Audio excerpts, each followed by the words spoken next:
This is Tim Bryce with my column titled, The Media's Selective Hearing. I've always marveled at the power of the press and how they can manipulate public opinion, or is it spin? People hear only what the media wants them to hear. To illustrate, I'll use Donald Trump's recent interview at the Family Leadership Summit in Ames, Iowa on July 18th. You know, the one that allegedly cast aspersions against Senator John McCain. First, let's be honest. Did you hear the 9-second sound bite the press used, or did you listen to the full interview? Most people have only heard the short sound bite and are unaware of what was truly said. Instead, they've relied on the media's interpretation of the interview with the inflammatory remarks. Here is the media's 9-second sound bite. He hit me. He's not a war hero. He's a war hero. He's a war hero. 5.5 years. He's a war hero because he was captured. I like people that weren't captured. Okay? Now let's compare it to the full version with a section referring to John McCain, which is 3 minutes and 24 seconds. Excuse me. Referring to John McCain, a war hero, 5.5 years as a POW, and you call him a dummy. Is that appropriate in running for president? Okay, you got to let me speak though, Frank, because you interrupt all the time. Okay.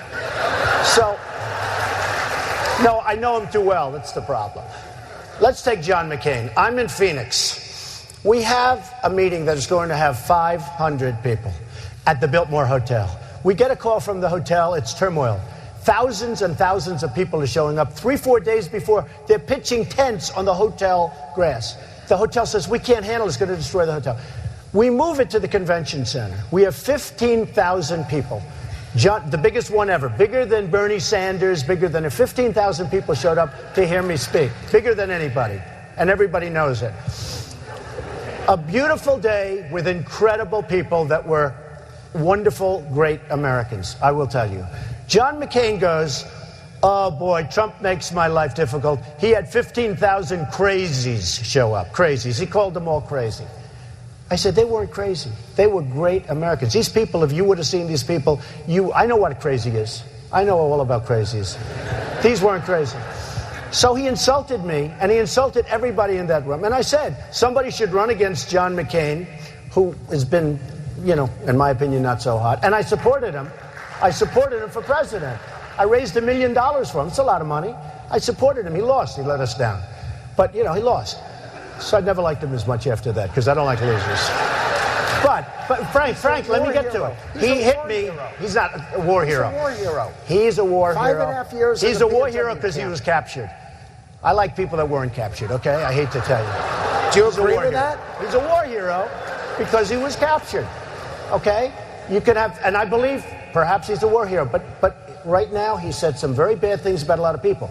So what I said is, John McCain, I disagree with him that these people aren't crazy. And, very importantly, and I speak the truth, he graduated last in his class at Annapolis. So I said, nobody knows that. I said he graduated last or second to last. He graduated last in his class at Annapolis.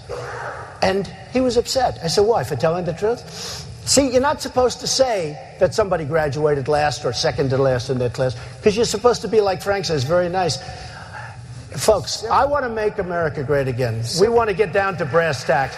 We don't want to listen to his stuff with being politically correct and everything has... We have a lot of work to do. Frank, the other day Hillary Clinton got up and she said, I didn't like Mr. Trump's tone.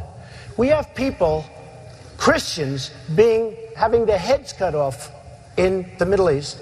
We have people dying all over the border, where I was right, 100% right. We have all of this, like medieval times, and she said, I didn't like his tone. And you know who else said that? Jeb Bush. I didn't like his tone. What does it have to do with tone? We want results. This group wants results. We don't want tone.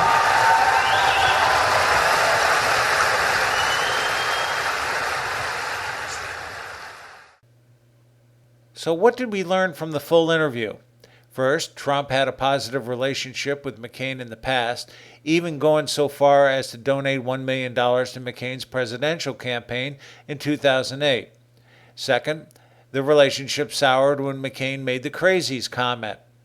Third, Trump made a flippant comment about McCain as a war hero.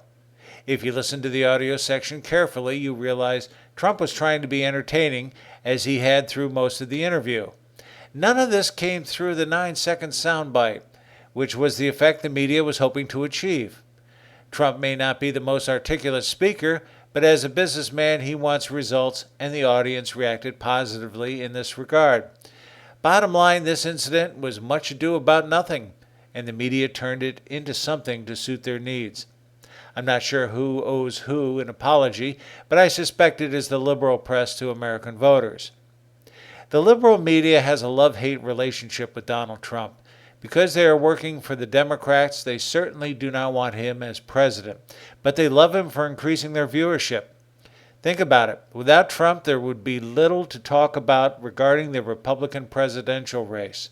Trump is even overpowering Mrs. Clinton's public image as well as the rest of the Democrats. He has single-handedly preempted their exposure as candidates. Any attempt by the other GOP candidates to criticize Trump is a desperate attempt to ride his coattails for publicity. This all makes for great political theater. No wonder Trump's standings in the polls keep rising. If Trump's tactics of no-nonsense straight-talking succeeds, he will change the dynamics of political campaigning. Frankly, he has a chance, as people are tired of political correctness and desperately want leadership and results. One last note about the Ames, Iowa interview. Did you know Trump received a standing ovation for his remarks? No, I didn't think so. The press didn't want you to know about it. Nor do they want you to know the truth about a lot of things. As we should all know by now, whoever controls the information controls public opinion. Friends, keep the faith. This is Tim Bryce in Palm Harbor, Florida. Follow me on the internet at timbryce.com.